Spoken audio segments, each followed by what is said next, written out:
menit kita akan bersama-sama belajar tentang berbagai persoalan yang ditanyakan oleh kawan-kawan kita. Ini pertanyaan yang pertama yang akan kita bahas pada episode kali ini adalah mengapa kita harus bermadhab? Mengapa kita harus bermadhab? Benarkah seorang muslim harus bermadhab?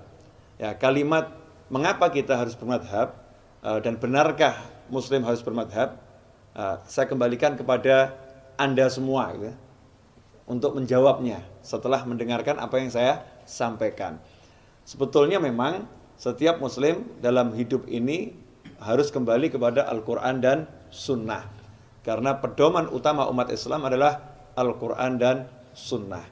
Hanya saja tidak setiap orang mampu memahami isi Al-Quran dan Sunnah dengan benar seperti yang diperintahkan oleh Nabi Muhammad SAW, seperti yang diajarkan oleh Nabi Muhammad SAW. Karena itu umat Islam diperintahkan untuk belajar kepada ahlinya, ya, belajar kepada ahlinya, belajar Al-Quran dari ahli tafsir, belajar hadis dari ahli hadis. Nah, setelah mempelajari dari ahlinya, maka nanti umat Islam baru bisa memahami Al-Quran dengan benar, ya, sesuai yang diajarkan oleh Nabi Muhammad SAW.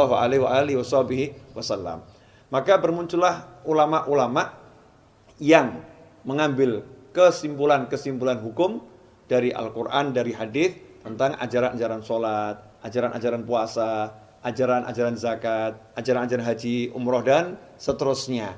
Nah, ajaran-ajaran para ulama yang mereka ambil ilmunya dari Al-Quran dan Sunnah itu kemudian dibukukan oleh murid-muridnya, ya, dibukukan oleh murid-muridnya dan diajarkan dari generasi ke generasi berikutnya. Ajaran inilah kemudian yang dikenal dengan madhab. Jadi murid-murid dari Imam Syafi'i maka disebut madhabnya Syafi'i. Murid-murid dari Imam Abu Hanifah madhabnya Hanafi. Murid-murid dari Imam Maliki madhabnya Maliki. Murid-murid dari Imam Ahmad bin Hambal madhabnya Hambali. Maka Islam secara keseluruhan, garis besar, masyarakat muslimin ini kembali kepada 4 ulama besar ini. Kenapa? Karena keempat ulama ini sudah dikenal keluasan ilmunya dan apa yang dibutuhkan sudah ada gitu, dalam uraian-uraian yang mereka beliau-beliau sampaikan dan beliau-beliau ajarkan. Nah, kalau ditanya benarkah kita harus bermadhab? Jawabannya benar, kita harus bermadhab.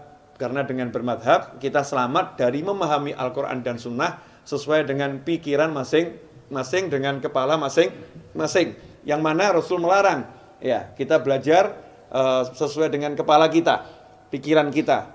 Man fasara Al-Quran bi ra'yihi falyatabawa' maq'adahu minan nar. Siapa menafsirkan Al-Quran sesuai dengan pemikirannya sendiri, maka silahkan ambil tempat duduknya di neraka. Nah, agar tidak terjadi yang seperti itu, maka kita belajar pada ulama.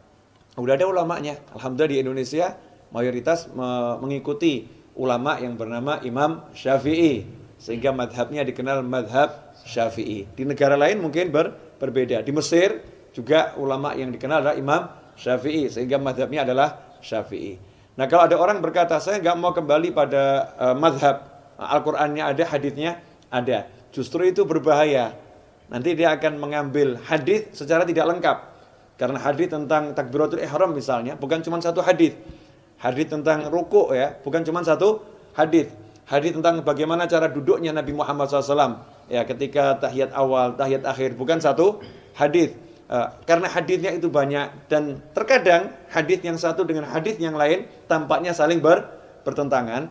Kalau orang awam, ya, asal mencomot ngambil hadis kemudian diamalkan, bisa jadi hadis itu sudah dimansuh oleh hadisnya Nabi Muhammad SAW yang lain, sudah dihapuskan hukumnya oleh hadis-hadis yang berikutnya, sehingga dia mengamalkan sesuatu yang sebetulnya sudah tidak seharusnya diamalkan, justru salah jalan, atau dia menafsirkan sesuai kepalanya sendiri. Kalau dibuka pintu seperti itu, maka setiap orang nanti mengambil Al-Quran, setiap orang mengambil hadis, sehingga muncul ajaran yang jumlahnya sangat banyak yang tidak terkendali. Nah, untuk mengendalikan ajaran ini sehingga tidak simpang siur, tidak salah paham, tidak salah tafsir, maka diperlukan metode belajar yang benar, dan metode belajar itulah disebut dengan bermadhab. Sehingga wajibkah orang bermadhab? Demi menjaga pemahaman yang benar agar tidak salah paham dari memahami Al-Quran dan Sunnah, maka orang wajib bermadhab. Seperti misalnya gini, orang naik motor, apakah dia harus pakai helm? Ya, apakah orang naik motor harus pakai helm? Memang pakai helm nggak ada kewajiban pakai helm. Ada enggak? Nggak ada kewajiban pakai helm dalam beragama, kan tidak ada. Tetapi kepala kita ini mahal. Nah, orang mencederakan kepala kan nggak boleh. Ya, orang membuat kepalanya itu nanti jadi terluka kan nggak boleh. Demi melindungi kepalanya ini maka orang diberi helm. Jadi pakai helm, jadi penting nggak itu? Penting. Haruskah? Ya harus. Seperti dalam peperangan kalau punya duit ya beli topi baja itu ya dulu. Atau baju baja. Kenapa? Karena melindungi nyawa, jantung, kepala itu bagian dari hal yang harus dilakukan. Insya Allah Anda bisa menyimpulkan sendiri ya, bagaimana kita ini bermadhabkah atau tidak harus bermadhab. Nah, sementara semua ulama yang saya sebutkan tadi, mereka semua mengambil sumber hukumnya berdasarkan dari Al-Quran dan Sunnah. Nah, kalau kita mengambil madhab, berarti kita mengambil ilmu dari Al-Quran dan Sunnah. Sehingga kalau ada orang mempersoalkan, ya orang yang bermadhab, justru orang itu orang yang mempersoalkan, orang-orang yang sedang kembali kepada Al-Quran dan Sunnah. Semoga barokah dan manfaat. Mohon maaf atas segala kekurangan. Wabillahi taufiq wal hidayah. Wassalamualaikum warahmatullahi wabarakatuh.